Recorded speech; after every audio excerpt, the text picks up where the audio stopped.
Still waiting to make projections in 9 states, but let's take a look at this key race alert right now, where it stands. Michigan with its 16 electoral votes. Donald Trump continuing to maintain his lead of almost 34,000 votes over Hillary Clinton, with 75% of the vote in. Trump still ahead in Michigan. In Wisconsin, 83% of the vote is in. Got a better lead there, 86,000 votes over Hillary Clinton, 10 electoral votes at stake in Wisconsin. In Arizona, Trump is ahead by nearly 60,000 votes, with 64% of the vote in, 11 electoral votes at stake in Arizona. Trump doing well in that state. In New Hampshire right now, it's a cliffhanger. Look at this. Trump is ahead by 864 votes. Let me repeat that. 864 votes. He's got 47.5%. She has 47.4%. 81% of the vote is in. Those 4 electoral votes could be critical in New Hampshire. Let's take a look at some more states right now. In Utah, 29% of the vote is in. Trump maintains a pretty healthy lead of 81,000 votes over both Hillary Clinton and Evan McMullin, the third-party conservative. In Pennsylvania, 93% of the vote is in, and Trump has a lead of more than 25,000 votes over Hillary Clinton, 20 electoral votes at stake in Pennsylvania. In Minnesota, 77% of the vote is in. Hillary Clinton has an impressive lead of almost 90,000 votes over Donald Trump, 48.1% to 44%, 10 electoral votes in Minnesota right now. In Maine, 75% of the vote is in. Hillary Clinton has a lead of more than 17,000 votes over Donald Trump. Let's take a look at the all-important Electoral College map, where it stands right now. Donald Trump is ahead. He has 238 electoral votes to 215 for Hillary Clinton. You need 270 to win the White House. Those yellow states are states that we have not yet made projections. Still too early to call. Anderson, over to you. Well, thanks very much. Let's go to Jeffrey Lord, Kayleigh McEnany, both Trump supporters. I mean, all along, Jeffrey, from the beginning, we have talked about how Donald Trump, from the beginning, has rewritten the rules of politics. And there was a lot of question about whether Hillary Clinton, with all her big data, with all of her alleged ground game, would simply just swamp Donald Trump with his huge rallies, but apparently a lack of a ground game. She was the Jeb Bush of the Democratic Party. And she was the face of the establishment. As I said last night, when we saw those folks on that stage in front of Independence Hall in Philadelphia, and everybody's remarking about, you know, his history and her history and all this sort of thing. And I said, look, if you're sitting there in Cumberland County, Pennsylvania, which is where I live, you're looking at these people and seeing there's a bunch of insiders there. And they're all scratching one another's backs, and they're making millions of dollars in the case of the Clintons, so alleged. And they're just sick of the whole, thing. One other thing, I have in front of me here a New York Times article from December 16th of 1976, in which Ronald Reagan... I knew you were going to go back in history tonight. Exactly. I wanted you to. I mean, because I keep trying to say that it's important that Ronald Reagan said after the defeat of Gerald Ford that he was going to rebuild the Republican Party by courting conservatives who now call themselves Democrats and independents. That is exactly what Donald Trump was about in this. And that's why that Rust Belt strategy, which is exactly what worked for Ronald Reagan. And Kayleigh, I mean, all along, in the face of all these polls, which the pollsters seemed to be just wrong, certainly in the Electoral College path, you were saying that there were hidden Trump voters out there, that there was sort of this hidden enthusiasm for Trump beyond what we were seeing, the visible enthusiasm we were seeing. Democrats were saying there's going to be this huge outpouring of Latino vote. It's going to make up all the difference. But a lot of people voted for Donald Trump. Yes, it's looking increasingly like we have a Brexit on our hands. And there were these voters out there that were afraid to talk to pollsters. And Anderson, I think the American people right now are sending a loud, clear, unmistakable message. They want their government back. This is supposed to be a government of, by, and for the people. It's increasingly become one of, by, and for the elite. This is the people rising up saying it's time to listen to us. It's time to listen to us in Michigan and Wisconsin and work for the people. It's not about personal enrichment. It's about public service. And that is what we were seeing. Donald Trump ran against Republicans. He ran against Democrats. He ran against the elite. He ran against the government. He ran against the media. But he was an unmistakable voice for the people. Also, they put a lot of signs in their yards. Right. You should start a sign company, because that was your poll, which you know, in Pennsylvania, certainly your state. But there's been so much focus on, probably among a lot of Democrats, about what went wrong on the Democratic side. But you shouldn't take away from what Donald Trump has accomplished from the moment he entered this race. I mean, again, just redefining the way somebody runs. I mean, one of the things that I thought was the sort of overweening arrogance of a lot of elites were the terribly off-base descriptions of Donald Trump, that he's a racist and a xenophobe and he's this and he's that. Here is a guy that I felt right from the get-go was a highly successful, highly accomplished businessman who knew how to relate to average people, to working class Americans. And the problem is they believed their own message, and they were totally wrong. Well, there's still a lot of people out there in the country tonight who still have that belief about Donald Trump, Van. Well, look, first of all, congratulations. Both of you guys were... We're not there yet. You're further than anybody said you would be. And I have enough class, and I was raised well enough to say when you outdo... Yes, sir. Thank you. When you outdo expectations, good for you. But there's another side to this. People have talked about a miracle. I'm hearing about a nightmare. It's hard to be a parent tonight for a lot of us. You tell your kids, don't be a bully. You tell your kids, don't be a bigot. You tell your kids, do your homework and be prepared. And then you have this outcome, and you have people putting children to bed tonight, and they're afraid of breakfast. They're afraid of, how do I explain this to my children? I have Muslim friends who are texting me tonight saying, should I leave the country? I have families of immigrants that are terrified tonight. This was many things. This was a rebellion against the elites. True, it was a complete reinvention of politics and polls, it's true. But it was also something else. We've talked about race. I mean, we've talked about everything but race tonight. We've talked about income. We've talked about class. We've talked about region. We haven't talked about race. This was a white lash. This was a white lash against a changing country. It was a white lash against a black president in part. And that's the part where the pain comes. And Donald Trump has a responsibility tonight to come out and reassure people that he is going to be the president of all the people who he insulted and offended and brushed aside. Yeah, when you say you want to take your country back, you got a lot of people who feel that we're not represented well either. But we don't want to feel that someone has been elected by throwing away some of us to appeal more deeply to others. So this is a deeply painful moment tonight. I know it's not just about race. There's more going on than that. But race is here, too. We got to talk about it. Well, and whoever wins tonight, I mean, there is such polarization in this country. Whoever wins is going to have a very hard time in convincing the other half of the country that they can be their president as well. That's what I thought I knew yesterday, that I had no idea how deep the divisions are, how real the pain is. And let me say, echoing Van, Kayleigh and Jeffrey were right about that. You saw it in a way that I didn't see it in the data, and you deserve to have credit for that. And maybe Hillary hangs on and wins, maybe Mr. Trump wins. We still don't know. It's really in the balance. Right. But irrespective, the pain, and Van just gave beautiful poetic voice to the pain on our side. But Donald Trump was giving voice to some really spectacular pain on his side. And that's, I think, what's causing this. When Jeb Bush, who you mentioned, got trounced by Trump, he said, I don't do anger very well. Well, this is a time of anger. Of course, that anger comes from pain.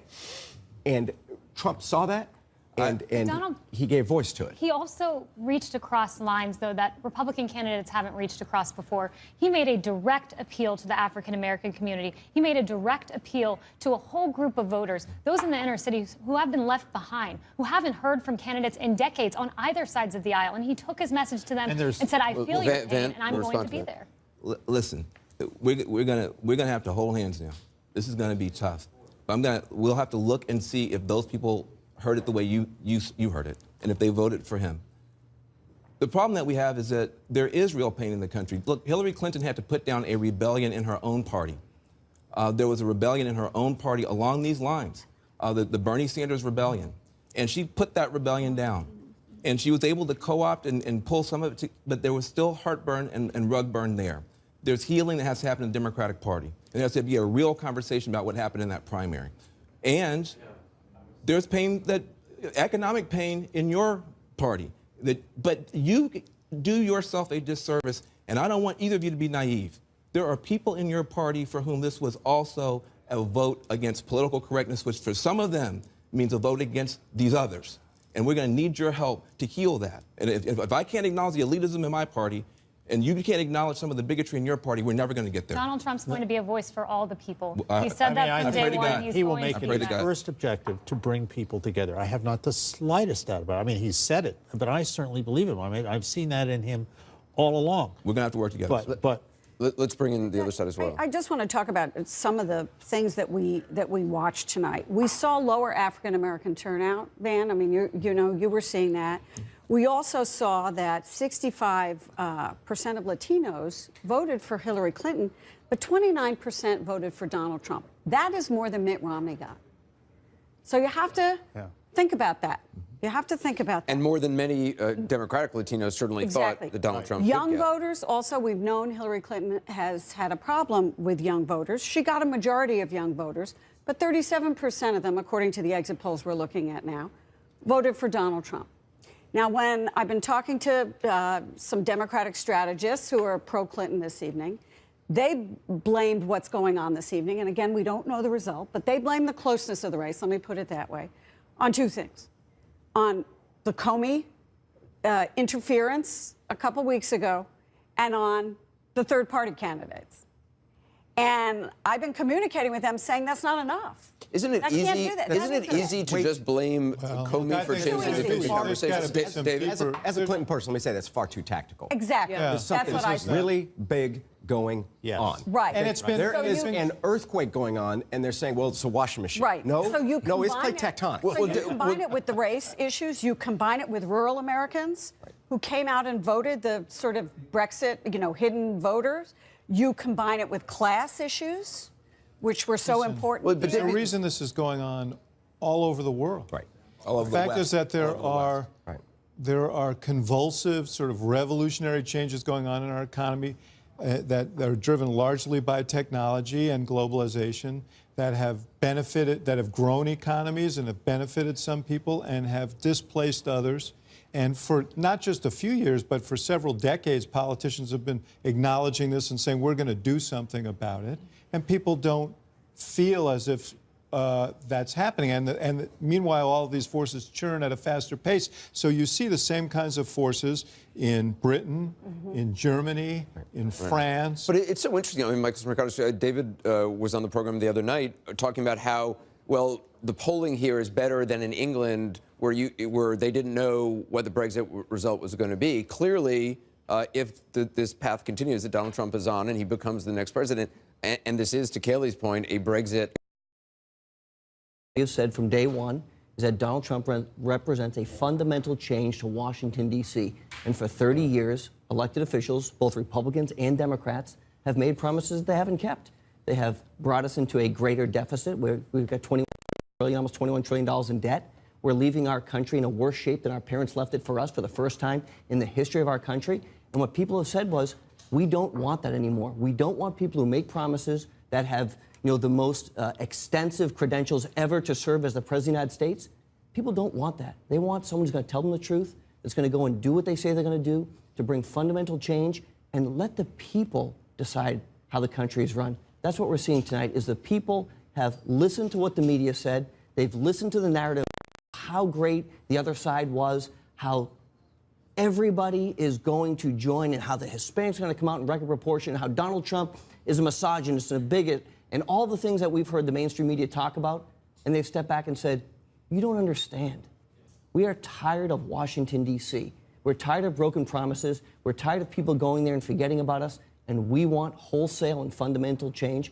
That's what's taking place. Well, Jeffrey, I mean, it also looks like he will have a Republican House, a Republican Senate. I mean, the potential for him to affect his policies is great. But there are, of course, real divisions within the Republican Party. Right. I mean, some of the, and they will, and some of them will. they're going to start to have to use his name. Right. I mean, yes, they are. I'm looking for that. Much first, more likely tomorrow, I think. than it was yesterday. Right, I'm sure. One of the things I remember attending as a White House staff meeting is the National Governors Association's meetings, and I think they're in February, and they come to the White House for a meeting and a glittery dinner. I'm just waiting to see Governor Kasich greet President Trump. Well, I mean, the meeting, there's a traditional meeting between It would be will be on between Thursday. Right, on Thursday between President Obama and the president-elect. and the president-elect. Right. I mean, to be a fly on the wall during that meeting. Exactly. Well, I mean, change is at hand here, and I keep going back to Reagan for a purpose, because he was the last president, certainly on the Republican side, to bring that kind of change and face that kind of resistance, not only as he sought the nomination and ran for election, but once he got there. I guess one of the questions, obviously, is how capable. I mean, a lot of promises are made during an election. Donald Trump has talked about things as a negotiation, and that some of the conservative criticism of him early on was that that too much is up for negotiation with him. Negotiation or compromise can be a dirty word in Washington. The wall of reversing Obamacare, the Supreme Court. How much can he actually do, and as quickly as he said? Well, remember at one point, Paul Ryan met with Donald Trump and came out basically saying, or his aides basically said, what Donald Trump said, just help me get elected, and then we'll use your agenda. Okay, we will use your agenda. I think Paul Ryan is going to hold him to that, and I think that I've just heard from a Republican who said that there could be a populist conservative governing coalition if they can all get on the same page. And I think the fact, again, as we were saying before, that Donald Trump had coattails, that he brought in some of these Republicans into Congress who are very worried about their jobs, that they now owe him something. Right. Look, and that they will. The question is, what do they do to the Obama legacy? What do they do with Obamacare? What do they do about the premium increases, which Donald Trump has spoken about? What do they do about trade? Do they withdraw from the TPP right away? What do they do about the wall? These are things that Republicans have disagreed on. Well, I think there's a couple of ways to think about it. If you're kind of looking for now, what happens now? How do you think about this? I think if you're a progressive, there are three areas where you might try to figure out something positive. First of all, the fact that now Trump is going to own health care. He's going to own health care for at least 20 million people. And the Republicans can't just sort of stand back and let the bad parts of Obamacare go on unchecked just because they want to stick it on Obama. The Republicans are now going to have to really step up and do something. That could wind up being a positive. We just don't know.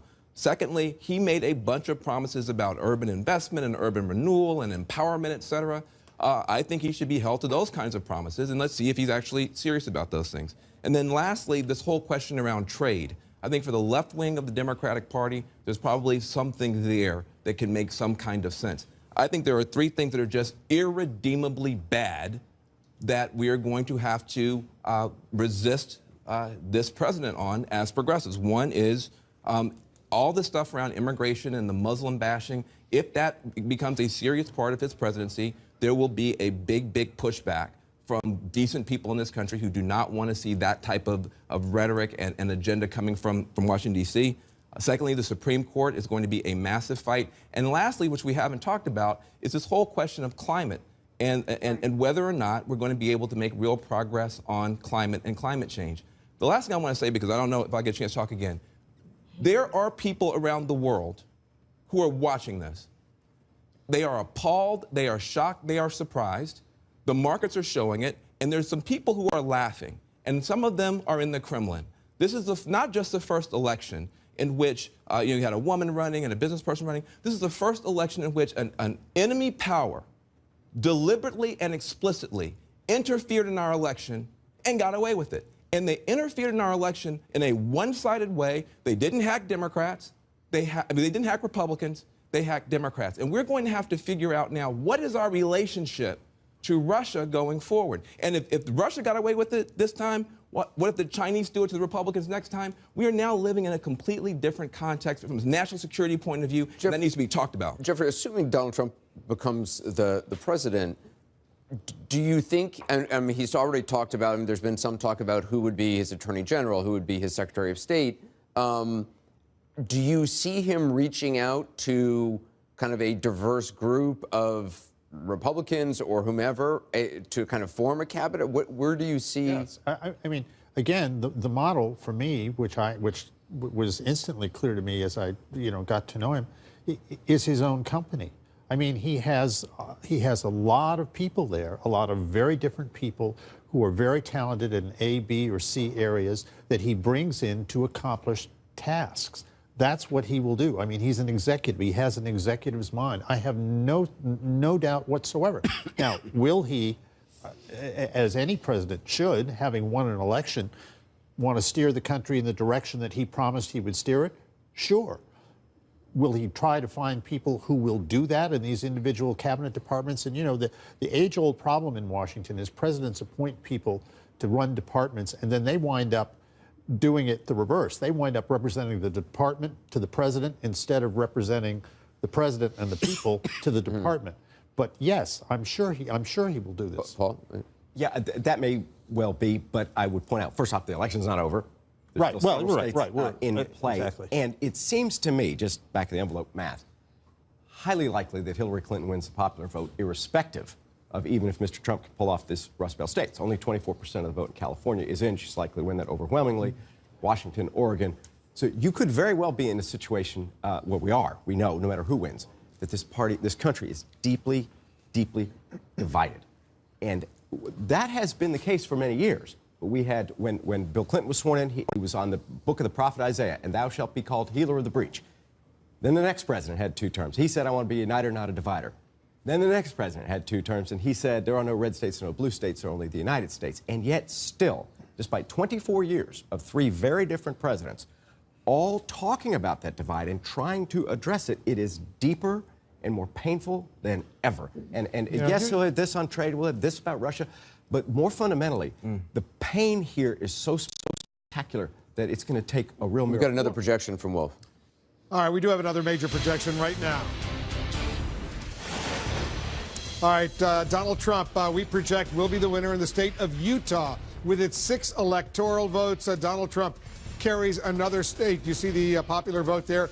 Donald Trump ahead. He's got a 113,000 vote lead over both Evan McMullin, who looks like he's second place right now with 41% of the vote in. Hillary Clinton right now 82,000 votes in third place. Let's take a look at the Electoral College count where it stands right now with this Donald Trump win in Utah. Right now, Donald Trump is ahead, inching closer and closer to 270 electoral votes. He now has 244 electoral votes compared to Hillary Clinton's 215 electoral votes. Donald Trump doing very, very well tonight.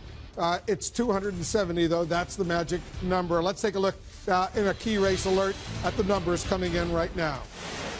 Remaining states. We'll start with Michigan right now. 80% of the vote is now in. Trump has an impressive lead of 77,000 plus votes over Hillary Clinton. There are 16 electoral votes in Michigan. Trump ahead. In Wisconsin, 87% of the vote is in. Similarly, he has an impressive 84,000 vote lead over Hillary Clinton. 10 electoral votes at stake in Wisconsin. In Arizona, Trump again leading. 60,000 vote lead over Hillary Clinton with 65% of the vote in. Arizona has 11 electoral votes. In Pennsylvania, look at this, 97% of the vote is in. Trump is ahead by almost 51,000 votes over Hillary Clinton. There are 20 electoral votes at stake in Pennsylvania. Trump doing very well in Pennsylvania right now. Let's take a look at some more states where we have not made projections.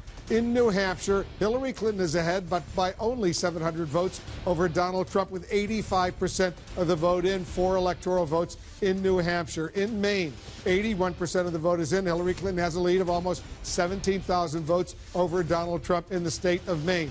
Finally, take a look at this in Minnesota. 84% of the vote is in. Hillary Clinton has a pretty good 71,000 vote lead over Donald Trump. 84% of the vote in. Minnesota has 10 electoral votes. Let's go over to Jake and Dana. The numbers clearly right now, Jake, are in Donald Trump's favor. Absolutely. Hillary Clinton needs to win Michigan. She needs to win New Hampshire. She needs to win Pennsylvania. Right now, she's only ahead in one of those states with almost all of the vote in. It's really stunning. And Van has been talking about some of the dimensions of this race, some of the social dimensions that have people who supported Hillary Clinton very upset this evening. But let's take a moment and talk about the outsider nature of the campaign that Donald Trump waged and looks like he might win. having to do with how dissatisfied the American people are with Washington, D.C., with institutions that they think are failing them. Institutions, whether it is the Justice Department and the government of Washington, D.C., whether they're political or career individuals, and how they are not serving the purposes of the American people. That's one. And then a second one I think is very significant, and we haven't really talked about it at all, and that is the role of the United States in the world. You could make the argument that Donald Trump is somebody who has talked about how he thinks that we have been involved in too many entanglements in other countries, and Hillary Clinton has been defending that sort of thing. It's one of the reasons why a lot of veterans anecdotally supported Donald Trump, in addition to the fact that many of them are just conservative Republicans, and that is they agree with the idea that we shouldn't be involved in too many countries overseas. We should be focused more on the United States. There are a lot of policy dimensions to this. Van's touching on some of the social dimensions to this, but there are a lot of policy dimensions to this. And then, of course, there's trade and the idea that the trade deals that might be very, very lucrative to corporations and to Wall Street have not been as lucrative and successful for people in Ohio, for people in Michigan, for people in Pennsylvania, the states that today are really rising up and saying, not so fast, Washington, D.C. And Dan, I know you're in touch with folks in the Trump campaign. What are you hearing? Well, a little bit of news that I'm told that Donald Trump and his campaign did prepare 2 speeches, as we were told earlier by our Clinton team, that Hillary Clinton did, a victory speech and a concession speech, and he is preparing and hoping to give that victory speech. So what will be in it? I'm told that he will be gracious, that he will to speak to what Van was talking about before, and also Michael and others about the tone of these speeches being so important. We'll talk about coming together. We'll reach out to those who didn't vote for him. So that is the tone that I'm told he will set in this speech. And we'll see what specific words he uses and, you know, how specific he gets, whether he says specifically Hillary Clinton's voters, please understand, I know you didn't support me, but come my way. But the overall tone is going to be that, and the other is gratitude. That's what the victor... Victory speech. Yes. But that's what the victors usually say. They reach out, they try to be gracious, they encourage the losing presidential candidate to be gracious as well. It's true. This is anything but a usual campaign and campaign season, right down to the speeches. So it is, I think, noteworthy to hear, particularly given how incredibly divisive this has been, that if he does get that magic 270 tonight, if those Rust Belt states go his way, not to mention Pennsylvania, that is the theme and the tone and the tenor I'm told he will set. And what's impressive, very impressive, not only he's ahead in the Electoral College map, but popular vote. He is ahead in the popular vote. I think about 54 million Americans have voted for him, maybe 1 million more than voted for Hillary Clinton nationwide. That is so impressive right now. It's big, but as you note, it's right now. We still have yet to see what happens in California and some of the western states. But just to touch on what Dan has said in terms of the speech, whoever wins this evening, there is a huge responsibility for that man or that woman to reach out not only to the people who voted for his or her opponent, but to the people who don't like him or her. If Donald Trump wins, I think there is going to be, in addition to his celebration and the victory lap that he has every right to take, there are people who were really bothered by things like when he made fun of that disabled reporter. And he really has an obligation, especially if he wants to be a successful president. And I know he wants to be a successful anything that he tries to do. He wants to succeed at.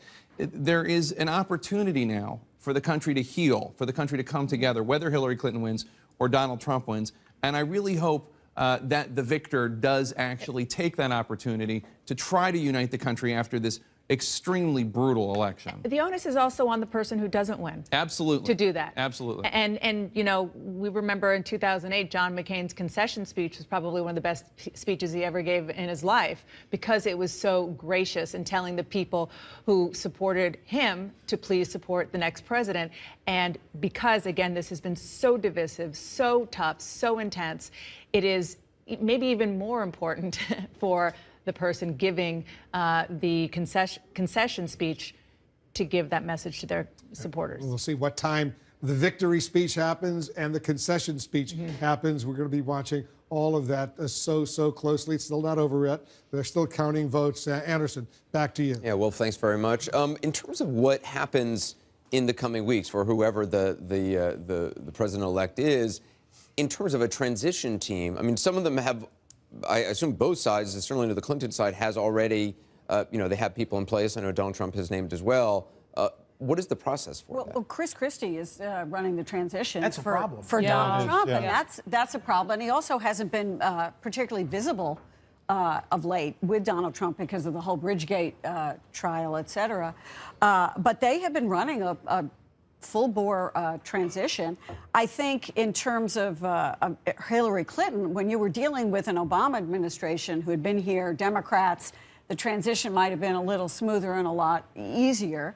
Then if it is President Trump, then the Obama team would have dealing with the President Trump's team who wants to actually undo everything that President Obama has done in office. It is interesting also when you have President Obama with the highest approval ratings, I guess, of his presidency. Well, probably not of his presidency, but it's certainly for a president at this stage. Yes. Yeah. Up there with Reagan. And certainly was out there on the campaign trail an awful lot. I mean, to not be able to... I mean, he was able to get himself elected, but he didn't have great coattails, certainly for Hillary Clinton. Well, obviously, I'm sure he's deeply disappointed tonight. I haven't spoken to him, but he campaigned very, very vigorously. He felt very strongly about it. But my guess is that they will meet on Thursday because that is the obligation of the outgoing president to try and affect a transition to the next administration. We've done it for a couple of centuries, and I'm sure he'll feel a responsibility to do it. Let me just make a couple of points, though. One of the things that I'm going to be watching, you talk about people were swept in on his coattails and so on. Some of them were incumbents who were reelected. There are many members, or there are more than a few members of Congress who didn't endorse him of his own party. Paul Ryan separated himself from Donald Trump and excoriated him in very sharp terms several times. They don't have the same agendas in many ways. The notion of, I'll be interested to see. I can't think of a time when you had a president who was so at odds with so much of his own base, because ultimately he ran against the Washington establishment, and Mitch McConnell and Paul Ryan and some of those guys, they're part of the Washington establishment. But now they're going to have to deal with them, and they're going to have to figure out what part of the Trump agenda works with what they want to do. I mean, as Donald Trump always says, he's a negotiator, even if he has to negotiate. I just add to the list of, we're in uncharted territory. Yeah. We seem to be assuming we're going to hear an acceptance speech from Donald Trump, perhaps, if this goes the way it's. You know what all the caveats are. Here's what I'm trying to say. You can put on that list trying to calm down the market because the Dow futures are down 800. I don't know what it is he says tonight or tomorrow, but he needs to the point of who will he surround himself with, make sure that he can instill some confidence in Wall Street sooner than later. Yeah, and it'll also be interesting to see what Obama says, right? I mean, they have this meeting on Thursday or so. Obama has been very vocal that he didn't think that Donald Trump was qualified to be president. He didn't have the temperament. Donald Trump, if he becomes president, is a complete and utter repudiation of Obama. I mean, he ran as the anti-Obama.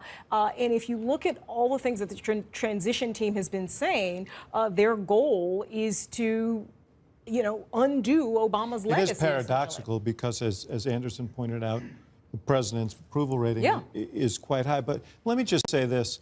Part of what the president and others criticized Donald Trump for was suggesting that he might not accept the result of the election. I don't think you can do that and then not accept the result of the election. And I think there'll be people, and Van can speak to it, who are going to be in a resistant mood about this because they'll say Donald Trump didn't give Barack Obama a chance, so why should we give Donald Trump a chance? And the answer to that is we only have one president at a time. and you have to try and make it work. We're gonna have more with our panel, a lot more. 77% of the vote is in. Hillary Clinton has an impressive lead of almost 90,000 votes over Donald Trump, 48.1% to 44%, 10 electoral votes in Minnesota right now. In Maine, 75% of the vote is in. Hillary Clinton has a lead of more than 17,000 votes over Donald Trump. Let's take a look at the all-important Electoral College map, where it stands right now. Donald Trump is ahead. He has 238 electoral votes to 215 for Hillary Clinton. You need 270 to win the White House. Those yellow states are states that we have not yet made projections. Still too early to call. Anderson, over to you. Wolf, thanks very much. Let's go to Jeffrey Lord.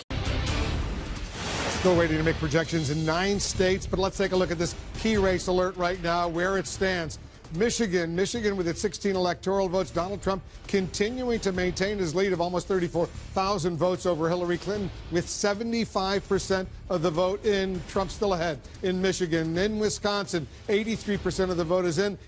Got a better lead there, 86,000 votes over Hillary Clinton, 10 electoral votes at stake in Wisconsin. In Arizona, Trump is ahead by nearly 60,000 votes, with 64% of the vote in, 11 electoral votes at stake in Arizona. Trump doing well in that state. In New Hampshire right now. Kayleigh McEnany, both Trump supporters. I mean, all along, Jeffrey, from the beginning, we have talked about how Donald Trump, from the beginning, has rewritten the rules of politics. And there was a lot of question about whether Hillary Clinton, with all her big data, with all of her alleged ground game, would simply just swamp Donald Trump with his huge rallies, but apparently a lack of a ground game. She was the Jeb Bush of the Democratic Party.